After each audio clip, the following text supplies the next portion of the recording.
Security industry and its evolution has been dinner table conversations.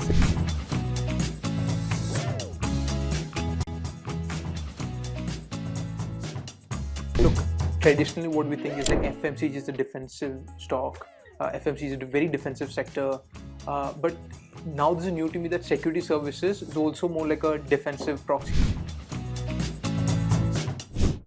Your growth in FY24 has been slower than what you've done in the past. You said it yourself that it's been growing at like 17-18%, but FY24 it's like 9% when the entire world is growing. So why is that? Hi everyone, today we are with a 6,000 crore market cap company, SIS Ltd. I'm sure we must have come across the name one way or the other. Today we are with Rituraj Sinha, the managing director of the company. They are primarily into three segments, which is security services, facility management, and cash logistics. They're also going into new ventures. We'll be talking about that, where they're seeing growth, how has been the past, how is this company more like a defense company rather than compared to the companies that we've done in the past, like automobiles, banking, cement, etc., etc. So thank you so much. Thank you for so having much. us. Thank you for having me. Yes. So firstly, you're a second generation entrepreneur. So after the previous business got you took care of it, what have you done? Well, I was very fortunate that my family got involved with business services, security services very early on. Okay. In the mid 80s. I joined the business in 2002. At that point in time, we were roughly 22 crores in revenue. And over the last 21-22 years, with the help of the entire team, we have taken SIS to a 12,500 crore business. And I think it's been, it's a long journey. So it's hard to summarize in with great detail, but I just say that from the time I joined in 2002, I see a phase of sort of a re-engineering phase of the business, which was between 2002 and 2005. So re-engineering the sales process, how we did the supply chain, how we did the SG&A. So basically all sales business processes re-engineered. Between 2005 to 2010 was the second phase where we decided to take SIS to different parts of the country. Okay. So that was a phase of geographical expansion. Part of the country or part of the world? Part of the country initially. Okay. So geographical expansion meant that we took SIS from predominantly a North India, East India operation to every state of the country. And in the process also we went overseas to Australia. The third phase then was about moving from geographical expansion to services expansion, diversifying our service portfolio. So we got into adjacencies, from security to cash logistics, into facility management. So that was like the third phase. And then after 2014-15 has been a phase of M&A and organic consolidation. And in this phase, we acquired 15 over companies in India and overseas. Wow. And we've also grown at a fast clip. I think SIS went public in 2017-18. So 2017-18 till now, if you look at our CAGR, revenue CAGR is around about 17-18%. Okay. And if you look at the EBITDA CAGR, it's slightly slower, but still in the high teens, 15% plus. And we've always maintained an operating cash flow to EBITDA of greater than 50% on average.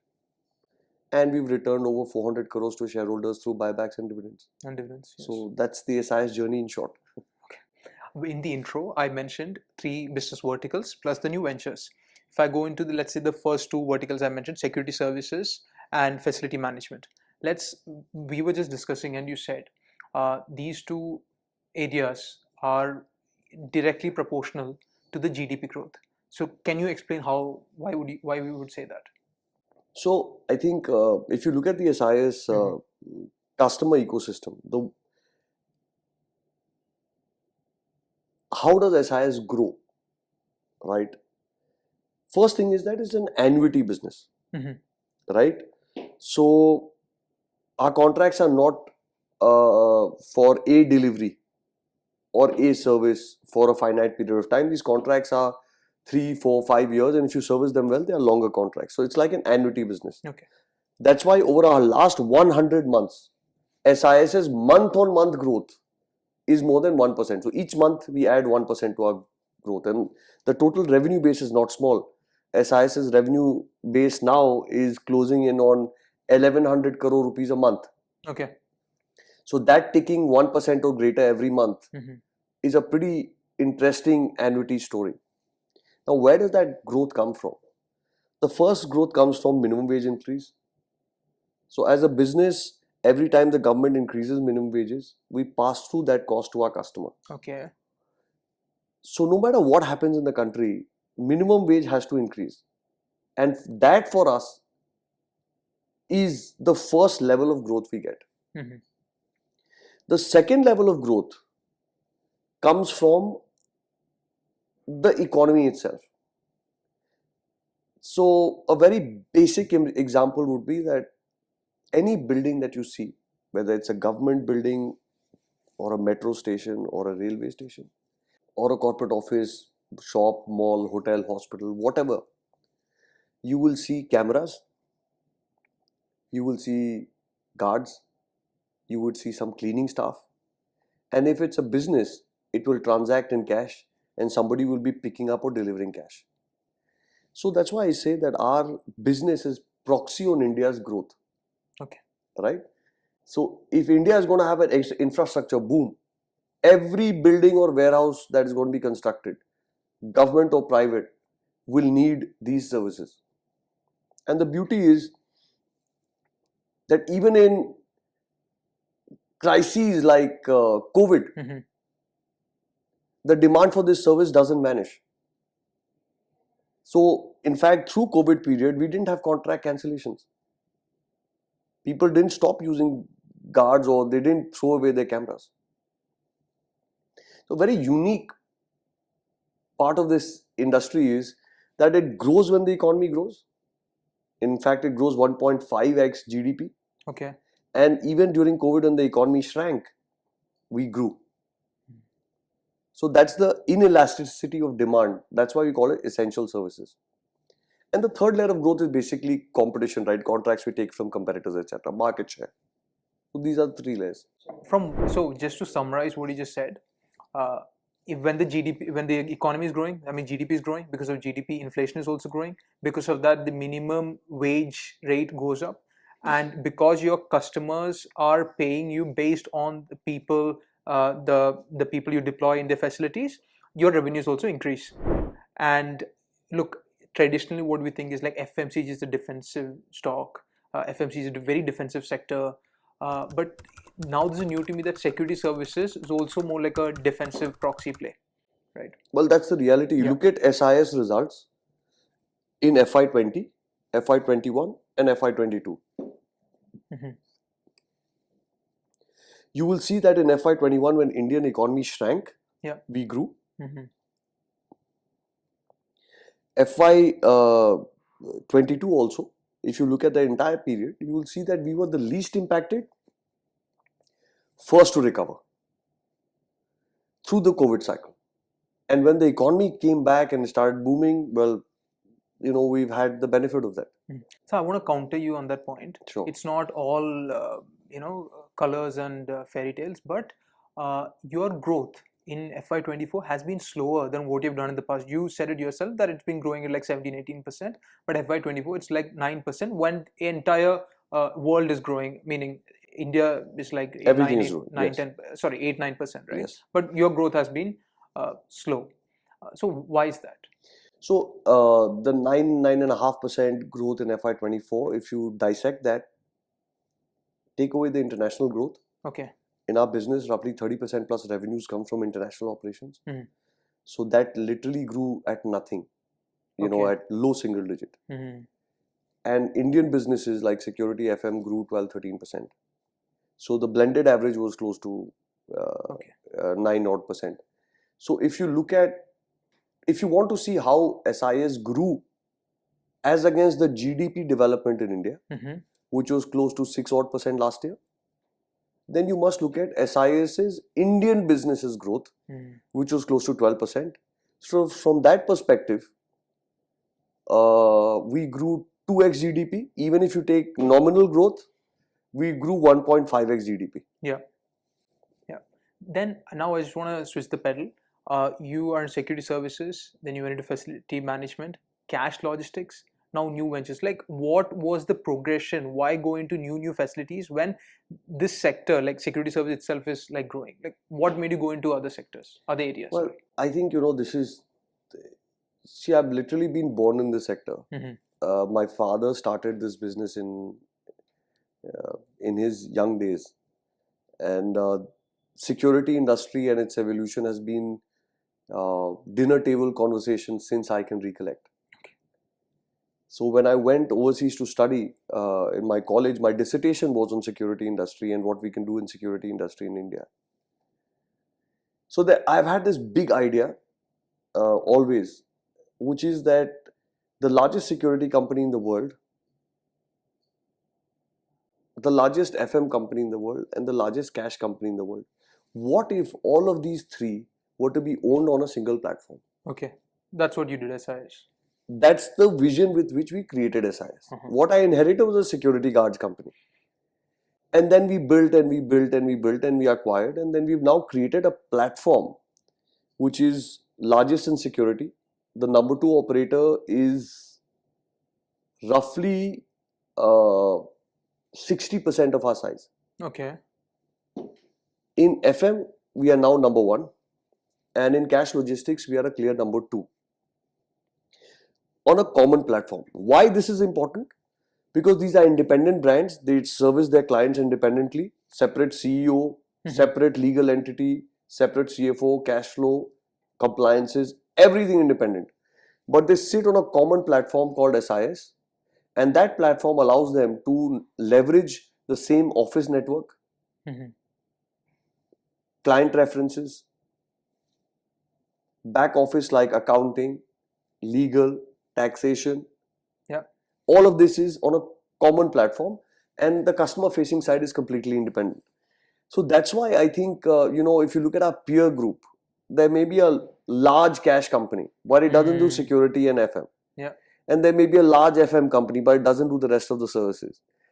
So we are a very uniquely placed story where if India is going to move from a $4 trillion economy to a $10 trillion economy, we are locked into very solid market positions, and we believe that we are well placed to take maximum advantage of that growth story. Wonderful. Now, when you how does this process of getting customers work? I'll explain this. Is it like, because security services facility management, you're supplying manpower, right? I know there's a bit of technology involved these days, but mostly it's manpower. Is it like based on L1 base? Is it a brand recognition kind of thing? How do you get orders? On what basis? So I'm glad you asked that question, because generally, in such interactions, people don't get into this detail. But the reality is today, nobody is buying headcount. At least the customers we deal with, the largest banks of the country, the largest manufacturing establishments of the country, the global multinationals operating in India, the GCCs, they don't come and say, okay, give me 150 headcount. Right? The conversation basically is that, look, I'm a warehousing company, I'm an e-commerce operator, or I'm a GCC.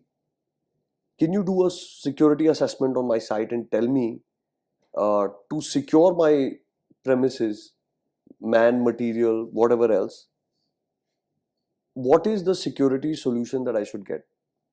Where should the people be? Okay. Where should my cameras be? Can those cameras have artificial intelligence so the control room is more effective? Can I get alerts? Can I do, and then, can you do all of this within my budget?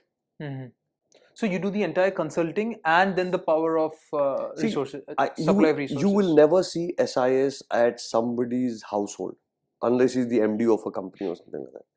So we don't provide services to individual restaurants or individual homes. We basically work for corporates. Got it. And those corporates are very qualified buyers, right? They don't, when they want to change the security provider, they're not going to 100 companies to come and bid. They go to 3, 4, 5 selected companies at max, who they think can deliver certain service, and then they call them in to do an assessment, do a survey, and we present our thing. So the imagery of the sector is that it's the guard, right? Manpower industry. But the reality is that there are more than 20,000 licensed private security companies in India. You stole my question. That was my next question. Out of that, how many are closing in on 5,000 crores of revenue? Only one, SIS. The second operator is like 3,000 crores. Okay. And then there's a whole bunch of them at between 1,000 and 1,500. And then there is hundreds below that. So what I'm trying to say is that we've created a niche, and that, unfortunately, that imagery is not very clearly understood as yet amongst the stock market environment, because it's a newer sector relatively, right? It's not like pharma or IT or something that people understand. It's relatively new, so people don't understand the dynamics of it. So let's say I'm starting in a hospital. I come to you, I need manpower, I need facility management plus security services.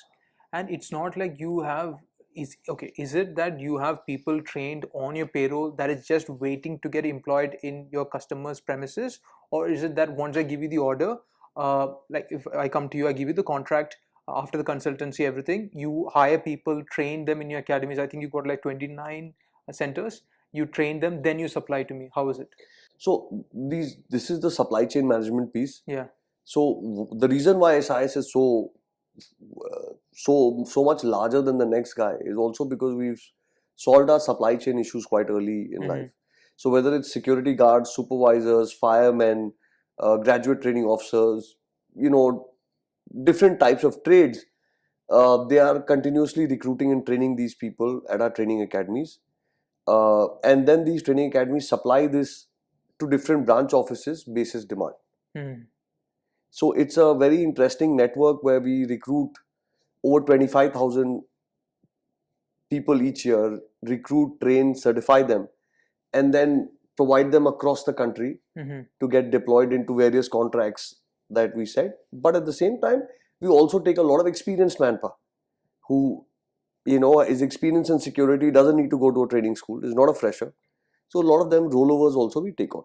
Okay. So if I give you the contract, how many days will it take for you to supply? Well, in the least 21 days, and generally we ask for 40.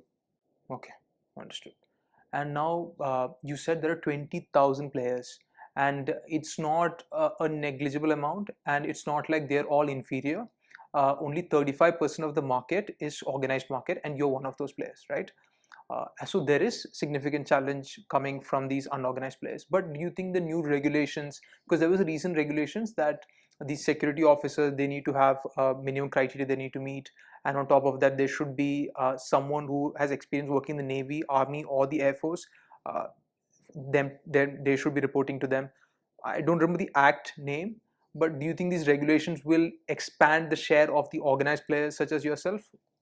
No, I think, look, I joined the industry in 2002. At that point in time, when I used to go out meet customers, people used to say that Chowkidar, right? They didn't understand trained security guard, Chowkidar system. The Private Security Act came in 2005. Private Security Act. Right? At that point in time, before 2005, people were like, why should I pay minimum wages? If I have to pay minimum wages, I'll just hire them on my payroll.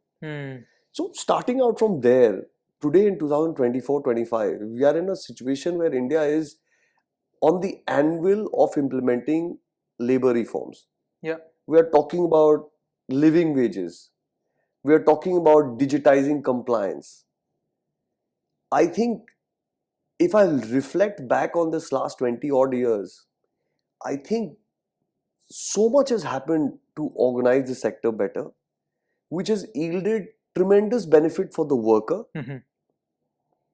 they are getting fair, they are going to get fair pay, social security, PF, ESI, bonus, gratuity, uh, other benefits that they are all entitled to as formal sector employees. Customers have more clarity, transparency, the acts are clear, everything is digitized, so nobody can cheat them, it's all on the internet, they can see. Yeah.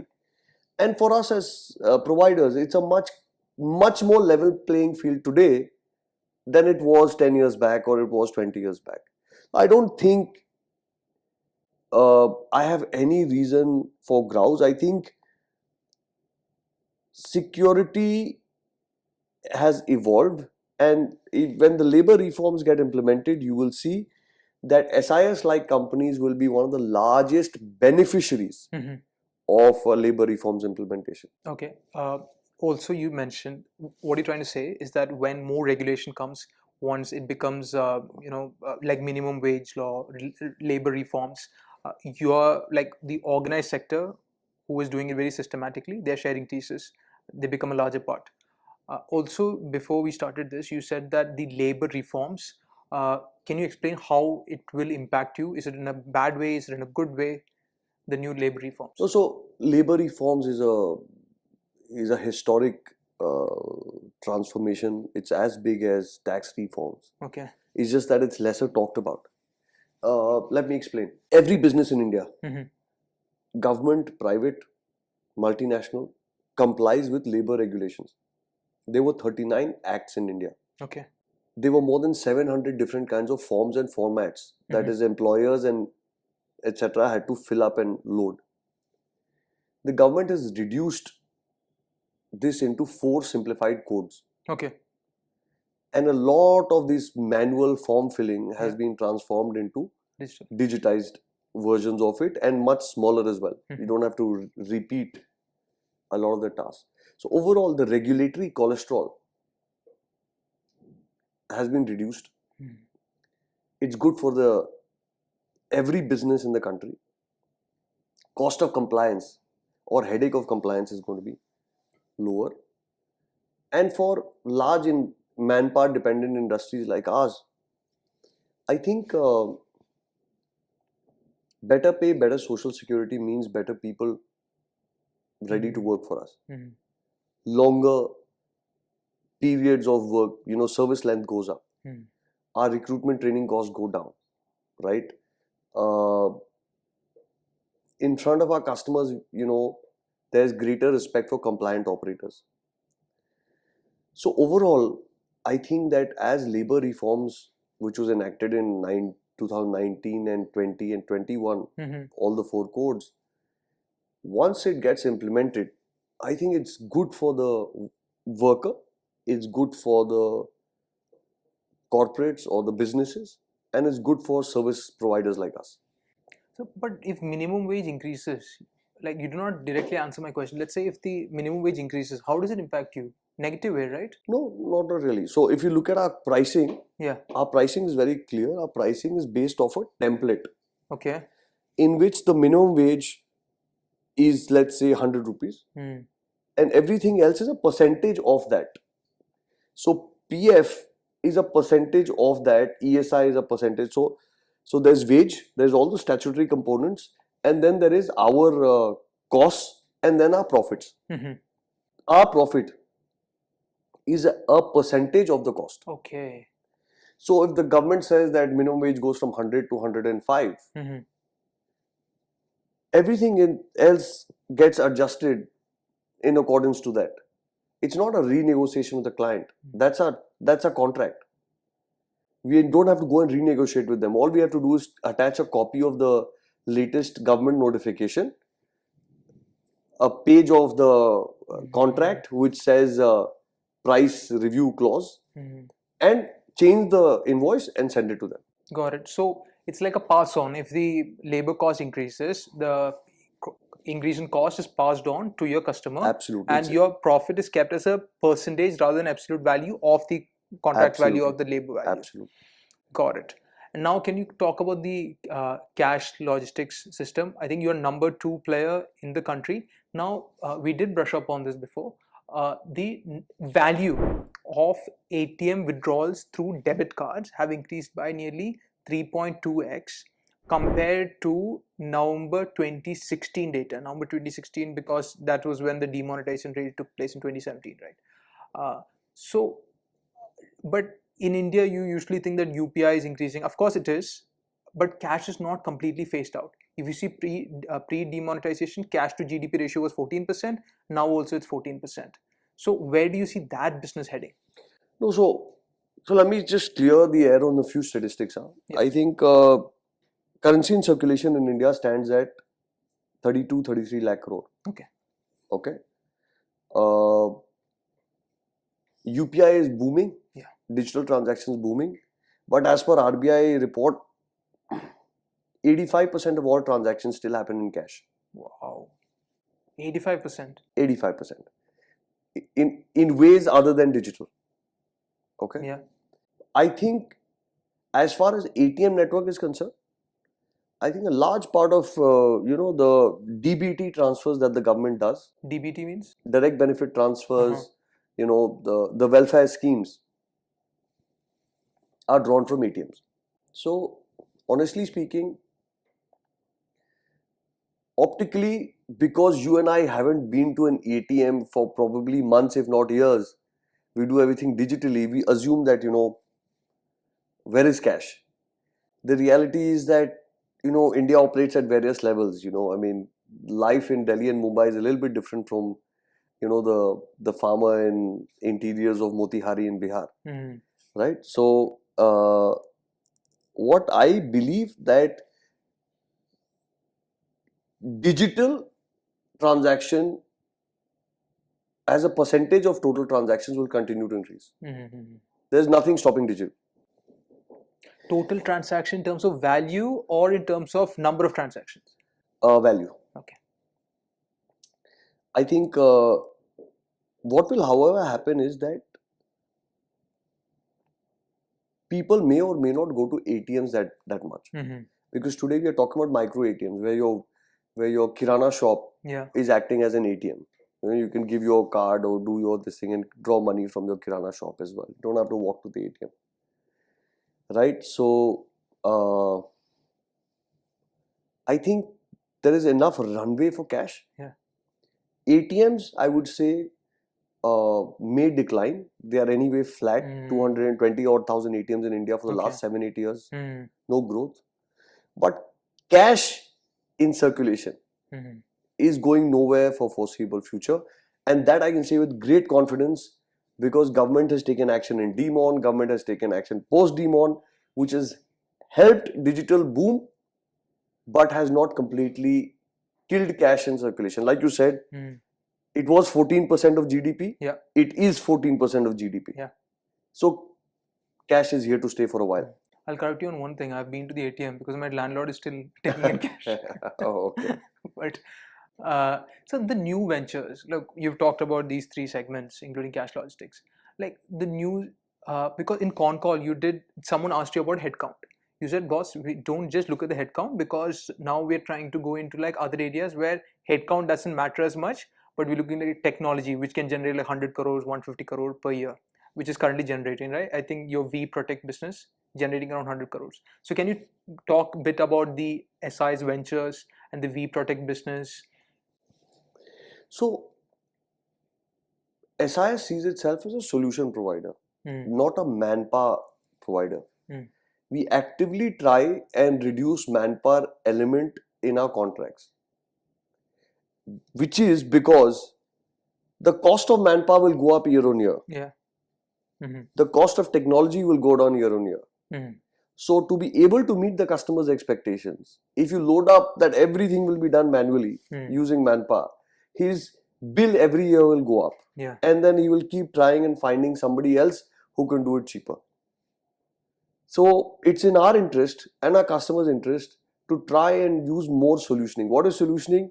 Manpower plus electronics, and now a lot of software. Like for example, just one small thing that we implemented. So like we are now automating all the registers. Like for example, just a simple thing. We said we are going to go and tell our customers that you don't need to keep a visitor register, material in and out register, and other 50 types of registers that you maintain, we'll put it all on an app. Okay. That one thing has saved our customers huge amount of headache, huge amount of cost, and has simplified their processes. So it doesn't have to be rocket science. It's like basic stuff like this, like CCTV cameras. Every customer has CCTV cameras. So now we are working with them to add edge-based AI into their CCTV. So on their sites, what we are doing is that using their cameras, they can perform various functions like, uh, do head count, how many people came in at what time. Yeah. Right? Check temperature of people walking in and out. Mm-hmm. Watch suspicious activities, in warehouses. Like, our e-commerce customers are very concerned about people drinking in warehouses Mm-hmm. or playing cards in warehouses. So all of these can be detected. They're using this to count, how many cartons or etc. are being shipped or moved. Yeah. They're capturing number plates of vehicles entering and exiting. So this is what we call solutioning. Manpower plus these solutions makes it more effective. Okay. And that's what the customers love. The other thing you asked about SIS Ventures. It's a very interesting idea. It's a program within SIS ecosystem. We came across a simple idea during COVID that there's a lot of people building startups, building solutions in our space, in security, in FM, in cash, which could be potentially replacement for our services, or could add value to our customers, or could add value to our employees. So we said that let's set up a ventures program, where we are basically investing in these enterprises. Like, for example, artificial intelligence video analytics, big space. Can SIS do it in-house? Probably yes, but can we do it with the aggression of a startup? Maybe not. True. So we invested in this exciting startup called StackU. Yeah. What we get in exchange is, we get customized solutions for customers. We get better pricing. We get to participate in that segment. What they get in exchange, they get capital, they get access to SIS customer base, our sales network, etc., etc. Similarly, this senior living. In our facility management side, healthcare is a big business, very important segment, because hospitals use a lot of facility management, cleaning and upkeep. People assume that hospitals can't run without doctors and nurses, but they also can't run without all the service staff. Absolutely. Right? But then there is one in-hospital care, and then there is care outside the hospital. Still healthcare, right, but not within the hospital premises.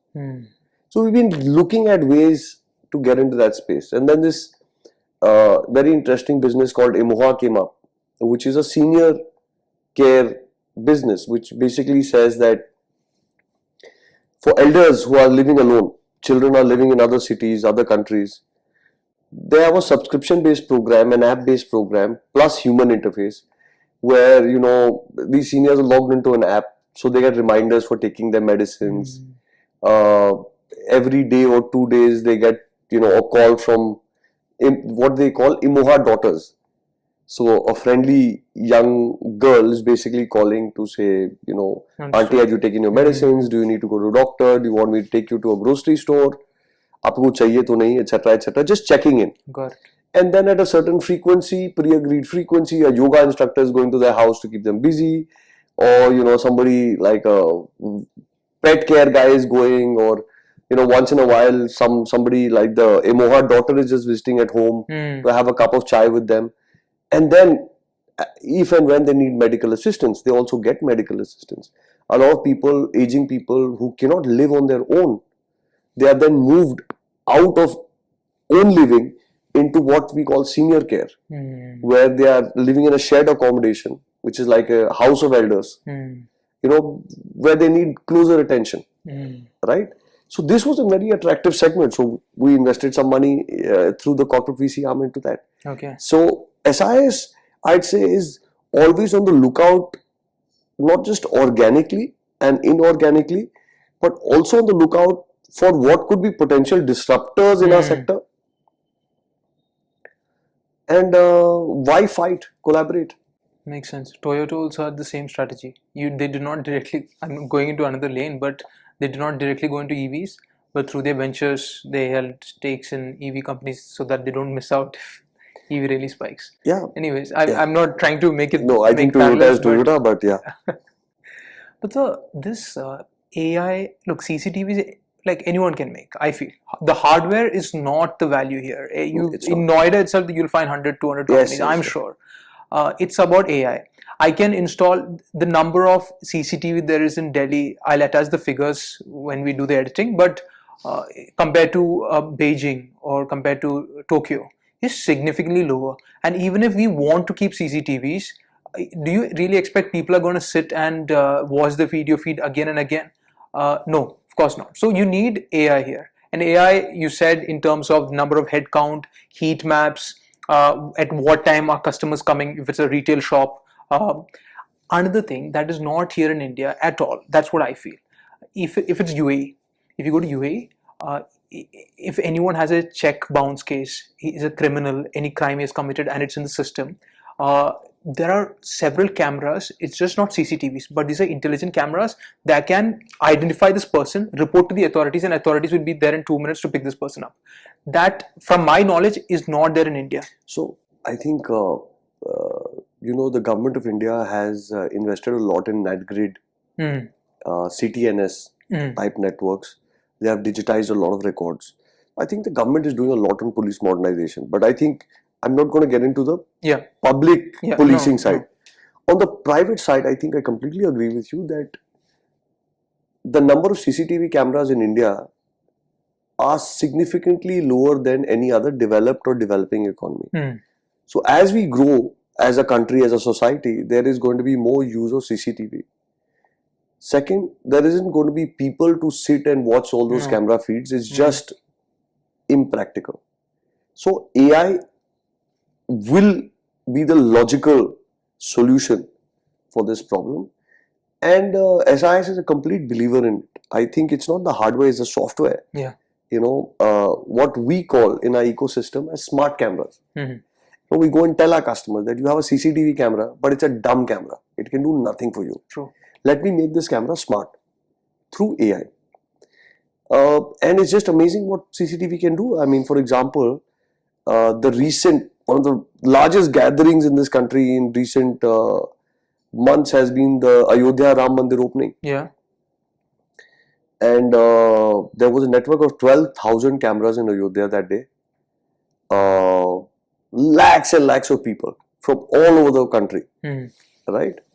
And StackU, which is the SIS investee company, was the AI provider to analyze data with all those 12,000 cameras to help the police in identifying skirmishes and disruptions and crowding and people with criminal records in the... Oh, you could identify that? You have the technology. Yeah, absolutely. UP police used it extensively. Okay. But if you want to bid for government contract, let's say there's a company, unlisted company, I'm not going to name it, but they receive contracts from IOCL, from Punjab Police. It's like 150 crore, 200 crore, and it's an annuity model. So are you capable of bidding for those projects at the moment? Absolutely, we can, but we generally, we have a distinction. SIS steers clear of government contracts. Okay. But we define government contracts at 4 layers. If it's municipal government contracts, SIS, there's a no-go. You can't do that. Okay. State government contracts, maybe 10%. 90% it's a no. Okay. Central government contracts, we definitely have a serious look at. Because payment issues, tendering issues are far lesser. PSU contracts, they're government owned, but ONGC, GAIL, IOCL, right? That for us is the segment that we are excited about. Okay, like in the government domain. Yeah, even for like private projects, have you started bidding for orders? I know it's a too early of a question, but do you have any projects in hand? Yeah, I mean, our Tech SIS business does more than 100 crores worth of CCTV work with these kind of Okay. enterprises each year. Okay. That comes from software or hardware or both? Combination. Okay. Combination. Okay. Okay. And your percentage holding in that company is?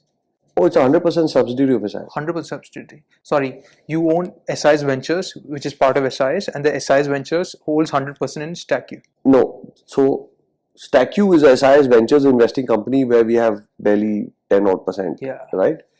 Tech SIS, which is a 100% subsidiary company. Yeah. This also does the same kind of work. Okay. It does CCTV, and then for AI, it partners StackU. Got it. Okay. Right? Okay. Yeah. Awesome. So then your growth, right? You said, now just coming back 30, 40, 35 minutes back, you said it's dependent on GDP growth.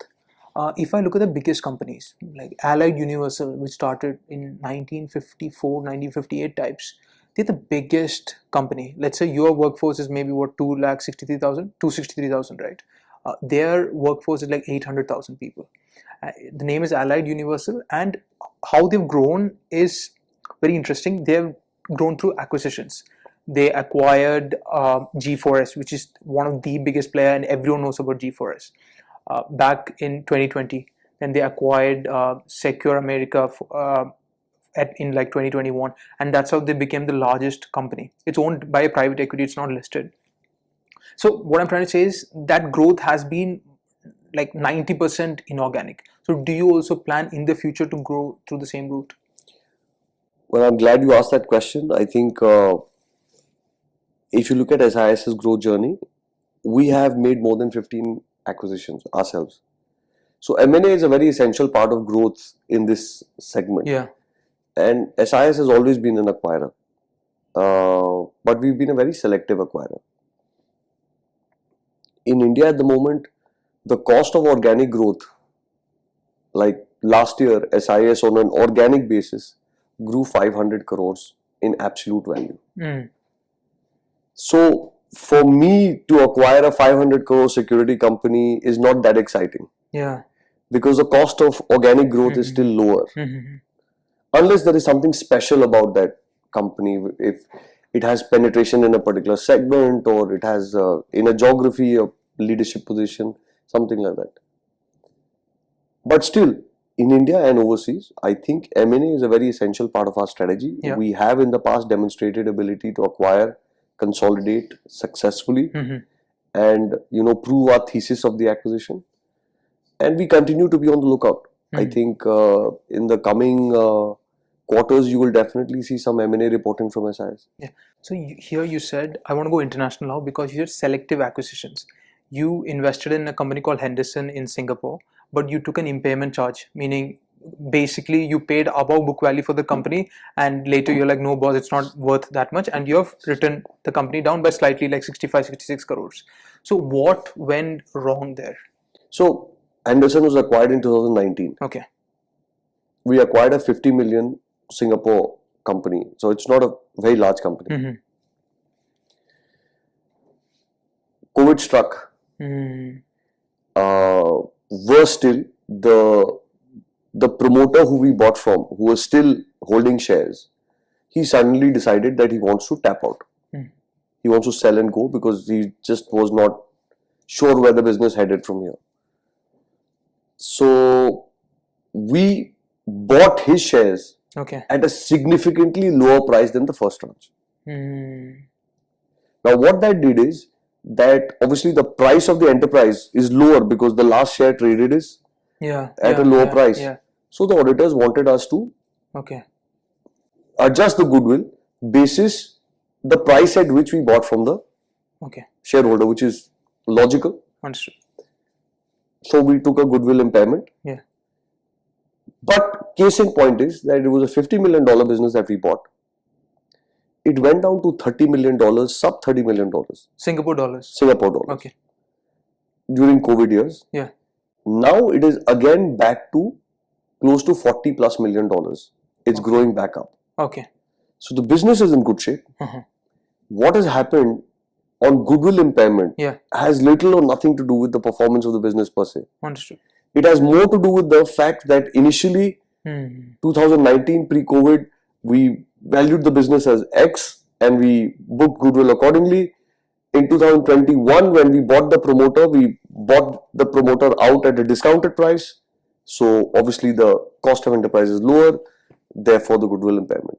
So this is like a bookkeeping type of question. If I look at the goodwill on the balance sheet, it's more than 100 crores. And it's in, I think, how much is it? 1,000 crores or 100 crores? It's ahead of 500 crores. Yeah. Sorry, 500 crores, right? And that's a huge figure. And now if you're saying that the growth, the path towards growth, like exponential growth, is through acquisition. No, I didn't say that. Okay.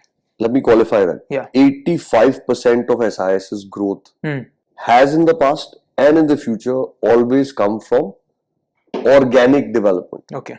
Because the cost of that organic development is cheaper. Sure. Selectively, we might buy something here and there, not every year at certain intervals, and that might add, say, 10% in a year, something like that. SIS is predominantly an organic engine. So my question was that will the goodwill keep increasing? And because if you take impairment, it's like basically loss to shareholders, right? So will you be constantly paying more for companies, or will you be again very selective? I think that's a very hypothetical question. What I'd say is that, look, organically we have to grow. Yeah. Inorganically we have to grow. Yeah. Okay. What is it that SIS is chasing? SIS is chasing 2x GDP growth. So India is growing at 6, 7, 8%. We want to grow 2x of that. Second, SIS is chasing 15% or greater return profile.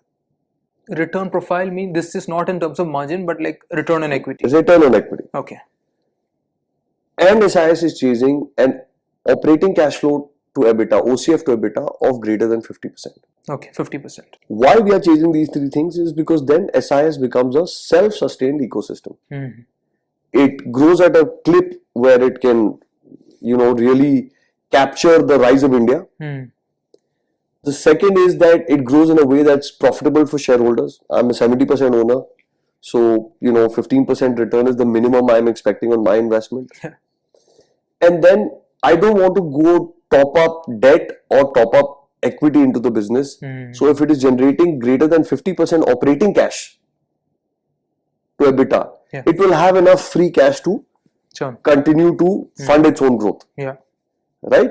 So that's the three metrics I look for. And today also, SIS is closing in on 400 crores of profit after tax. Count the number of companies, listed companies in India, which have close to 400 crores of profit after tax. Large companies. More than 15% return on equity. And still can boast of growing at 1.5x or at 2x of Indian GDP. If you put these three metrics, it will be a short list. And in that short list, if you take out the PE of these businesses, you will see that SIS is actually very attractively priced. So I'll add one thing. There are companies that matches the three metrics, but it's not in the defensive sector. Defensive meaning a stable business that will grow even during the bad times. If I take a company, I want to add to it. If I take a company that will grow even during a pandemic or won't be disturbed through seasonalities, it would be the FMCG business, which trades at like 60, 70 multiples. Look, and even if like an AC company, electric company, which grows irrespective of what the economy does, even those trading at very high multiples. I get your point, certainly.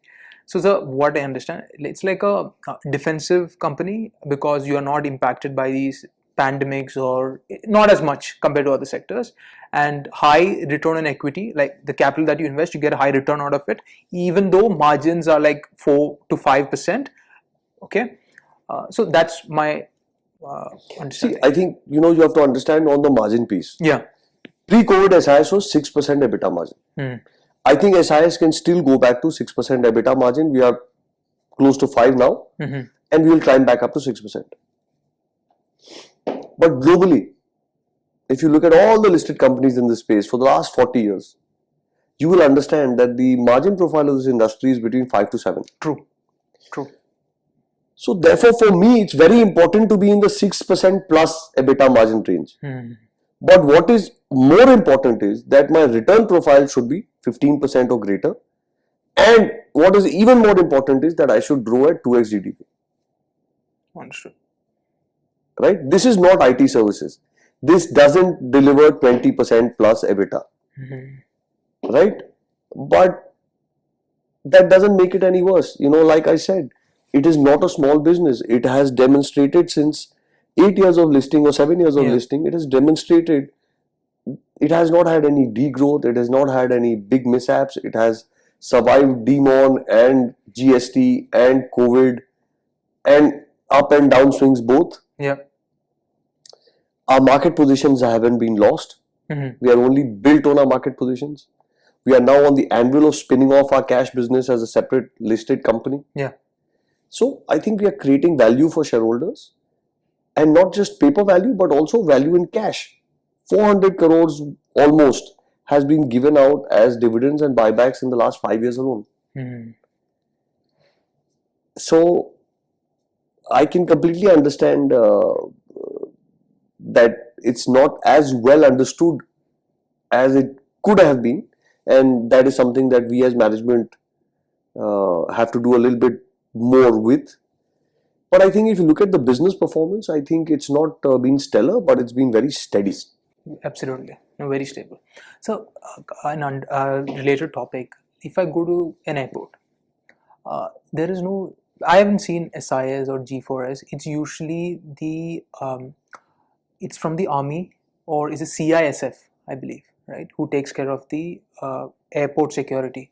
Why is no private agency there in that space? So that's a little bit to do with the regulation. Yeah. But if you go to Australia, for example, yeah, you will see our guards at a lot of these airports. Okay, that's what. Because there the aviation security is open for private operators. In India, it's CISF controlled, which is the case today. But as India has gone from 75 airports to 150 odd airports and plans to add another 100 airports and go to 250 airports in the next 5 years, I think the cost of operation of airports will come into light, because it has a direct bearing on what the passenger has to pay for his ticket. Absolutely. Right? Not many people know that the largest airport operator in India is Airport Authority of India. Yeah. And if you see the largest cost in the books of Airport Authority of India, it is CISF. Oh, okay. So I think